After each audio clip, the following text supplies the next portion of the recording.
ஆசிரியர் தொகுதி தேர்வில் கேட்கப்படுகிற முக்கியமான கேள்விகளில் ஒன்று வாழ்வியல் கணக்குகள். வாழ்வியல் கணக்குகள் என்பது மிக சுலபமான கணக்குகள் ஒன்று. இதை நாம வாய்ப்பாடு படி போட்டு பார்த்துதான் ஆன்சர் வரணுன்ற அவசியம் கிடையாது. பார்த்த உடனே ஆன்சர் கண்டுபிடிச்சிக்கலாம். முதல்ல உங்களுக்கு ஃபார்முலா படி எப்படி ப்ராப்ளத்தை சால்வ் பண்றதுன்னு சொல்லி கொடுக்குறேன்.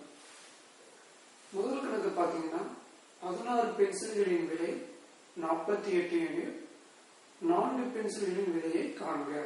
இதுதான் கணக்கு. 16 பென்சிலுடைய விலையை கொடுத்துருக்காங்க. நாம கண்டுபிடிக்க வேண்டியது 4 பென்சிலுடைய விலை. நாம முதல்ல கண்டுபிடிக்கிறதுக்கு முன்னாடி தனித்தனியா எழுதிக்கிறோம். பென்சில்களின் எண்ணிக்கையும் விலையும். பென்சில்களின் எண்ணிக்கையை எக்ஸ்ன்னு வச்சுக்கிறோம், விலையை ஒய்ன்னு வச்சுக்கிறோம். முதல்ல 16 பென்சிலின் விலை 48. அப்போ 4 பென்சிலுடைய விலை என்ன அப்படின்னு கேட்கறாங்க. இப்போ நம்ம சால்வ் பண்ணும்போது பென்சில்களின் எண்ணிக்கையை ஒரு பக்கமா தசம பின்னத்திலையும் விலையை ஒரு பக்கமாகவும் எடுத்துக்கிறோம். எப்படின்னா 16/4 = 48 தெரியாத மதிப்பு ஏன்னு வச்சுக்கிறோம். இப்ப கிராஸ் மல்டிபிளேஷன் பண்றோம். 16 × A = 48 × 4. A = 48 × 4/16. 4ஆம் வாய்ப்பாட்டிலே போடலாம். 4 முறை போகும். மறுபடியும் இதை 4ஆம் வாய்ப்பாட்டில் போட்டோம்னா ஒரு முறை 2 = 12. அப்போ 4 பென்சிலுடைய மதிப்பு 12. இது ஒரு முறை கண்டுபிடிக்கிறதுக்கு.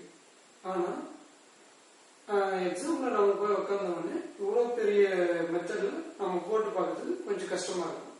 அப்போ ஷார்ட் மெத்தட்ல எப்படி நம்ம கண்டுபிடிக்கலாம் அப்படின்னு பார்த்தோம்னா, அதாவது மொத்த விலைய மொத்த பென்சிலுடைய எண்ணிக்கையால் வகுத்துட்டோம்னா ஒரு பென்சிலுடைய விலை நமக்கு கிடைக்கும்.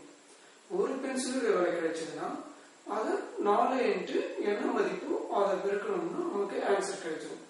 சரி, எப்படி கண்டுபிடிக்கிறது? மொத்த பென்சிலுடைய விலை 48 ரூபாய், மொத்த பென்சிலுடைய எண்ணிக்கை 16. இதை நாம 4ஆம் வாய்ப்பாட்டில் கூட போடலாம். 4 முறை 1 2 12. மறுபடியும் 4ஆம் வாய்ப்பாட்டில் போட்டோம்னா 3. அப்போ ஒரு பென்சிலுடைய விலை 3 ரூபாய் அப்படின்னு தெரிஞ்சிச்சு. இப்போ 4 பென்சிலுடைய விலை தெரியும் போது 4 × 3 12 அப்படின்னு போட்டுக்கலாம். சப்போஸ் வேற ஒரு 6 பென்சிலின் விலைன்னு கேட்டிருந்தாங்கன்னா 6 × 3 18 ரூபாய். அது மாதிரி நாம ஈஸியா கண்டுபிடிச்சிக்கலாம்.